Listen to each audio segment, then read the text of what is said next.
Hey guys, I'm coming at you and I'm going to show you a little bit of the Ask Yourself Tarot and the Idylls Tarot today. So this is going to be kind of a version like a flip through. We'll see what's going on and I'll try to read some of the questions as we go. The Fool is coming up first from the Ask Yourself and it says, where is a new beginning? Where is a new beginning happening in your life? These glasses, I've got to get used to not having my bifocals. Where is a new beginning happening in your life? And here's the Fool. Continuing forward with the Magician. Hopefully you can see. Beautiful, beautiful artwork here. High Priestess. And you guys can see what they are. I won't read them all to you. This one has a good question though. This one is, what is your intuition trying to tell you? Sometimes we don't know what that is and we have to sit with it and be. And then look how electrified her hair is. It's gorgeous. All right, we'll keep going. I'm going to drop it down. Dropping it down. All righty, the Empress.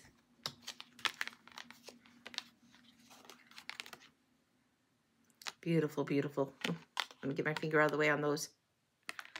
The art is stunning in these. Now this one reads really nicely. This Ask Yourself reads really nicely with the Tarot of the Unfolding Path. And I thought I had that.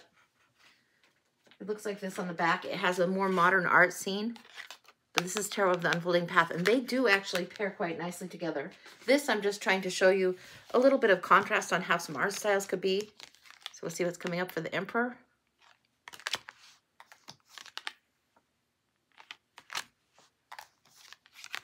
Lover's card here. This Lover's question is good. What are you prepared to learn from love connection?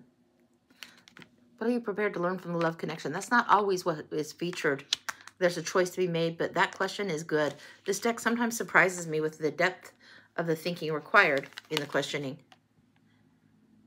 So it's a good learning, but it's also good just to think. It's good for journaling is what I would say. Strength card. Hermit. Now this one is a nice Hermit. This one is gorgeous. I love this. Love, love, love this one. Wheel of Fortune.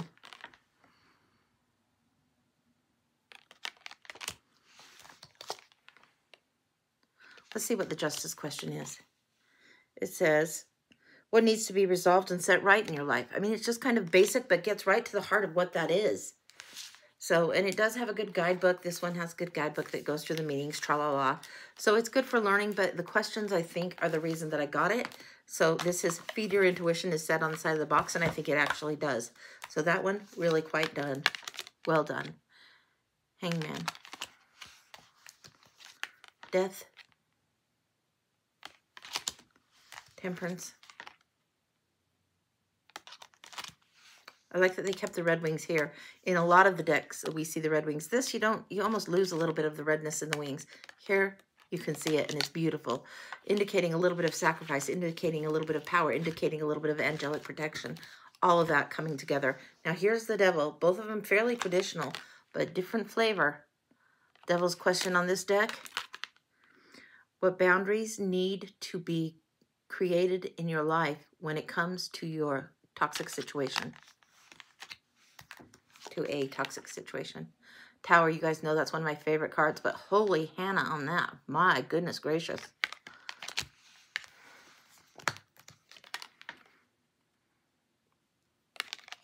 Star also worthy of the question. What needs to heal in order for you to realize your deepest dreams? Beautiful, beautiful, beautiful. Getting a little bit too much cleavage on me. Sorry, guys. Sorry about that. All right. Moon. Gorgeous. Now this one was a little bit, it's traditional with the crayfish, but this one, it's like totally different. It's like not the crayfish at all, but it is a fish. And it's got this, again, some red coloring in there. So, and this one is very modern art. The dog and the wolf look a little bit too similar there. I don't know what it is about that, but yeah. Okay, the Sun card. Pretty standard. I like that you have an older person riding the horse here. Sometimes in the Sun card, we'll see more than one person. Traditionally, it's just the one, or it's a baby, the Judgment. This one, the illustration strikes me as a louder sound to it than this one, even though the Judgment has the question. It says, what is just trying to get your attention? This one, gets my attention more. The World.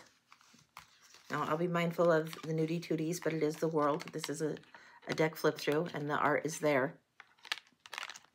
The Ace of Swords. This ace very much in the hand, piercing the crown, and it says, are you prepared to receive the truth regarding an important matter? And this is all about clarity. And then in this one, this Ace of Swords, it's almost got the hilt and the crown combined together, very different. It's like sticking it into the ground, really making your point, really clarifying and standing your ground a little bit on that clarity. Very, very interesting, a little bit different. Two of Swords. And the Three, a gorgeous one. And seeing the blueness of the heart. This is a very different contrast to me. We typically see the red heart pierced with the Three Swords. But this is different to me. To see the blue, it somehow brings a little bit more sadness through for me. It says, what painful aspect of your life do you need to confront? Really, really well worth the thought. The Ask Yourself Tarot, a very journaling kind of tarot. The Idylls also speaks loudly in a different way. Four of Swords, just gorgeous, gorgeous. The Five. Let's see the Five of Swords question. What situation in your life is creating some type of power struggle? Interesting. Very much, what are you embattled with? Or is it worth the battle? Is it worth the fight? What's really testing you on that? Scooch this back a little because those were getting slippery. All right, Six of Swords.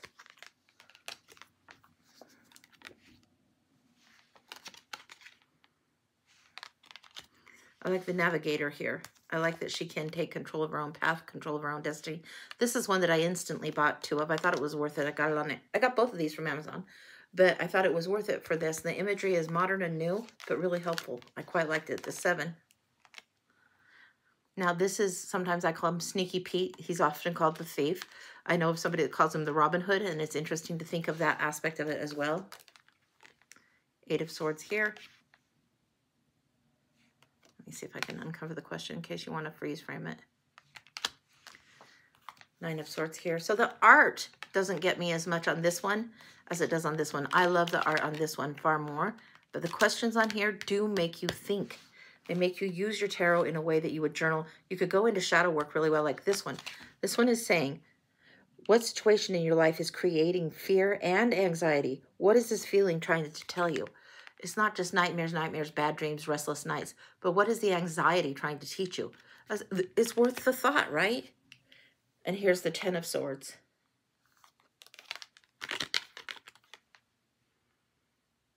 Look at the defeatedness here. Look at the pain, the sorrow, and the Sun is featured here pretty prominently too, and we don't always see that, and I love seeing that. I think that's great. So the Page of Swords is coming up next. I'm fixing my shirt, so not too much of the Devil's Canyon for you.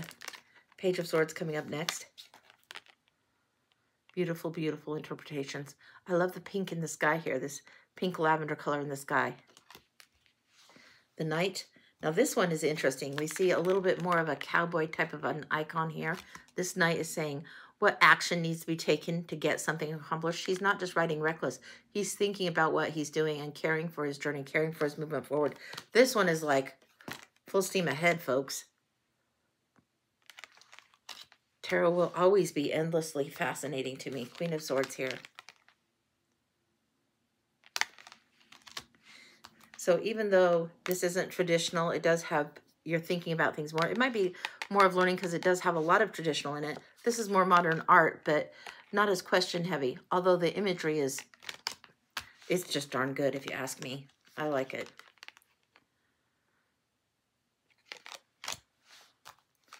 Ace of Wands, Two of Wands. 3.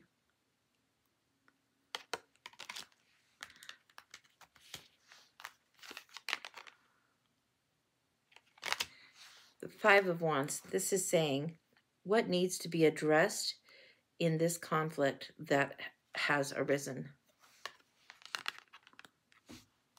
And here we go. And this isn't just showing the teen boys. It's also got a little bit of that vibe of Mean Girls that sometimes comes through when we have the comparison and competing in that energy.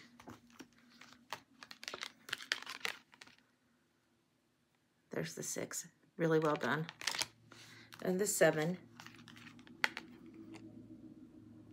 I would say these are in the lines of Rider-Waite-Smith, but not exactly identical. Not just a regular old clone, but very much in line with the system. 8 of Wands. Now, this is one that there's never people on. This one is asking an important message or fast movement may be coming in. It doesn't even give a question. It just like gives you almost a fortune cookie. Things are picking up, choppity chop, right? Speedy, speedy. All right. 9 of Wands here. Am I happy I got both of these? Oh, yeah. Am I thinking of even getting a second one of this? Oh, yeah. One of these I might even want to just keep in flat out in order all the time, just to flip through and be able to get the question real quick. Because in the book, they put the meaning, but I don't think they put the question. I mean, I would need my, well, you could read it. You could read it. In the book, you can look it up. It's just small print. So, okay. For those of us in the bifocal stage of life,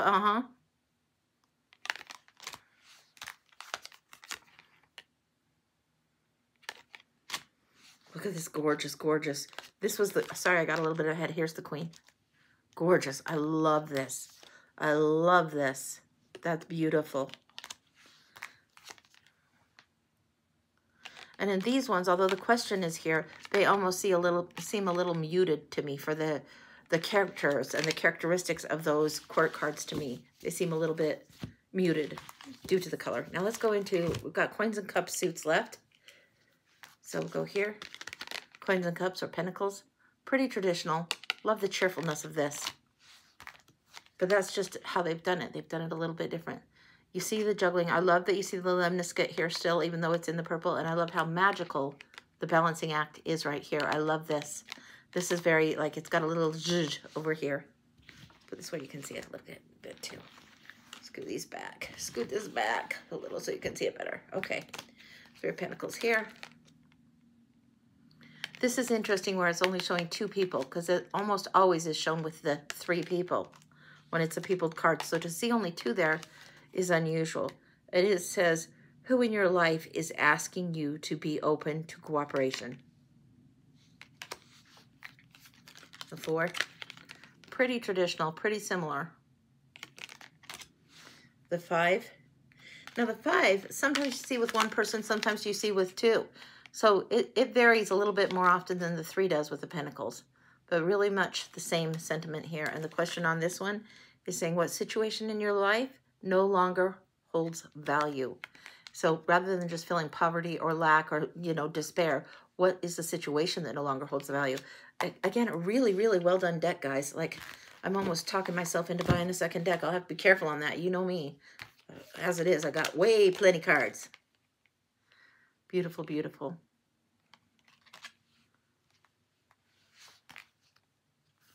Okay, the 7.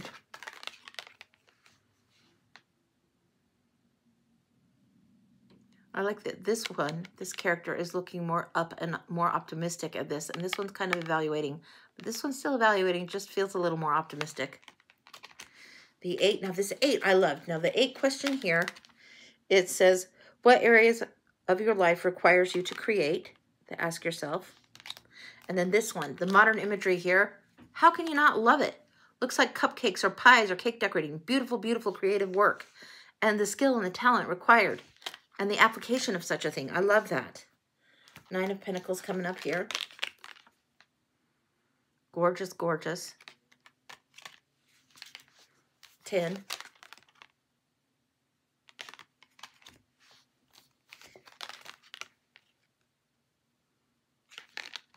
The Page will go to the Knight. This one's on horseback, ready to go.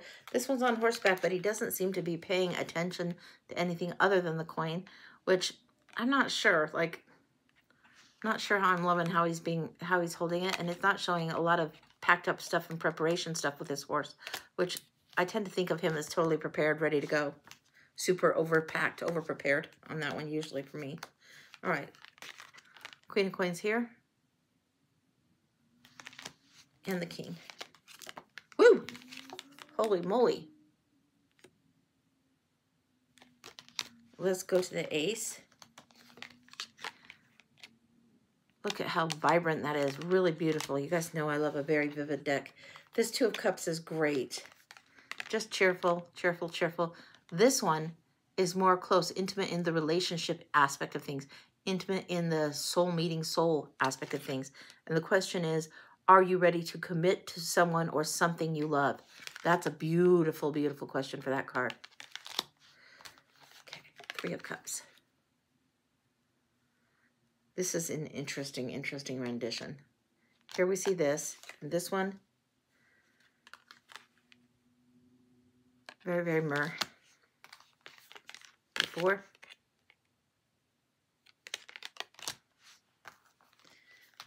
The 5 here. This one, the only thing I didn't like on this one is that you don't see, like they could have had the red. Often you see the red wine being spilled or the blood being spilled and the water still remains. This one almost implies that there's water just because of the clarity coming through here, which that I wasn't loving, but one card out of the whole deck, all right, I can take it. 6 of Cups here. Liked this one. Now, in the original writer, you see this one, and you see the children being guarded almost, and a guard walking around. So it's a little bit more foreboding if you do some deeper looking at that. I've heard some people say that they think it's one of the more sinister cards of the tarot, the 6 of Cups, to be lost in the land of nostalgia where other people are making your choices. Where in this card, 6 of Cups says, what memories from the past are trying to get your attention? It's up to you what you do and how much attention and value you give them. Very interesting there. The 7. Kind of typical on the 7s. Fairly much the same, I would say. The feeling is much the same. The 8 of Cups. Now, this one is a big difference to me. The 8 of Cups here stacked nicely. It says, what situation in your life do you need to walk away from and emotionally disconnect? But it doesn't really show the person walking away. This one does. Excuse me. So this one does. It shows it much more clearly. They've changed a little bit of the coloring, but clearly. The 9 of Cups. Now, there is a certain smugness that comes through this. It's generally considered the wish card, and it's the merchant that's hosting the party that has all this stuff. Sometimes there's a little sense of resting on your laurels a little too much. Over-contentment can sometimes come through on this, and that aspect was featured pretty well there. 10 of Cups. I call this the happy ever after +1. Yeah, that's a good one. Almost done, guys. The Page. Full-on myrrh here. Full-on myrrh person here. But it shifts a little bit in this particular deck in the suit. So then here comes the Knight. And in this one, you got a cowboy. This one, you got somebody, I don't know, crossing the desert, but near the water. I don't know. It's a very different kind of dynamic. And here's the cowboy with the cup. Holy Grail. Or like handsome rider, handsome cowboy rider, whatever. Queen here has a little bit of that myrrh illusion, like getting her legs into the water and thinking on it. A little bit of that there. And then the King. So let me know what your thoughts are. Those are those two decks. I like them both very much. And I would kind of be a little bit tempted to get the Ask Yourself tarot again and just have it all kept in order full on. Just because I think I like it that much. So I'll have to give it some thought. Let me know what you think. These are the ones featured. Take care.